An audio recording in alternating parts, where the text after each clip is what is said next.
Assalamualaikum warahmatullahi wabarakatuh.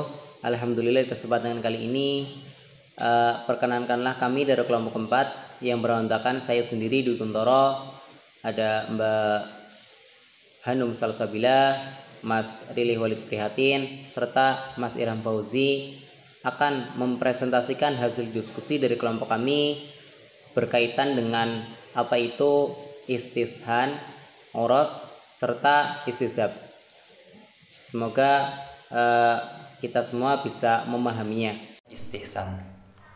Istihsan diambil dari kata al-husnu yang berarti baik atau menganggap sesuatu baik.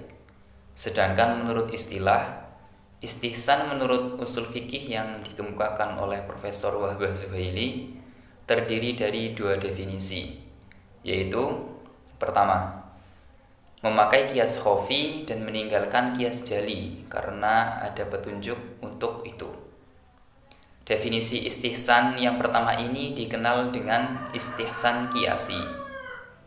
Kemudian yang kedua, pengertian istihsan adalah hukum pengecualian dari kaidah-kaidah yang berlaku umum karena ada petunjuk untuk hal tersebut.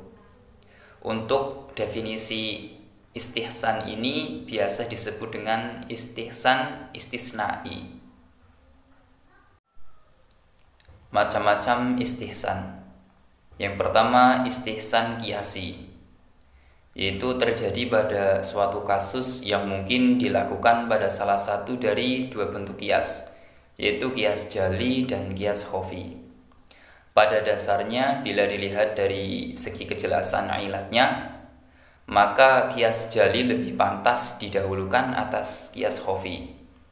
Namun, menurut madhab Hanafi, bila mana mujtahid memandang bahwa kias khofi lebih besar kemaslahatannya dibandingkan dengan kias jali, maka kias jali itu boleh ditinggalkan dan dipakailah hasil dari kias khofi tersebut.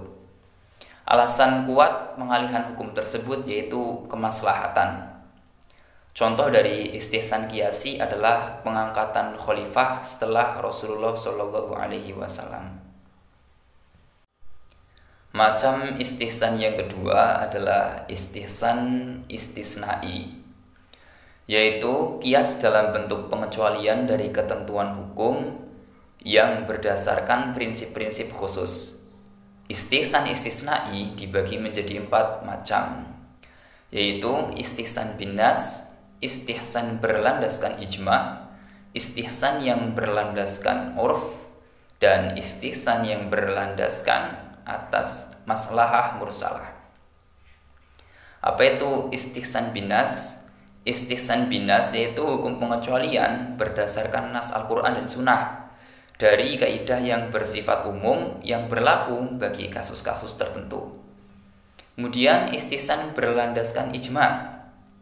Ini terjadi sebuah ijma baik yang shorih maupun sukuti terhadap sebuah hukum yang menyelisihi kias atau kaidah umum. Kemudian ada lagi istihsan yang berlandaskan urf atau adat, kebiasaan lah.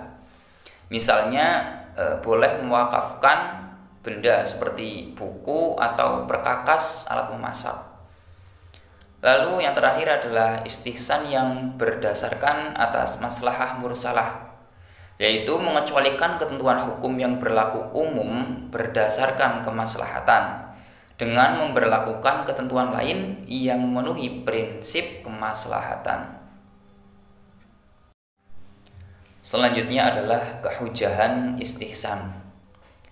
Madhab Hanafi, Maliki, dan Hambali berpendapat bahwa istihsan dapat dijadikan landasan dalam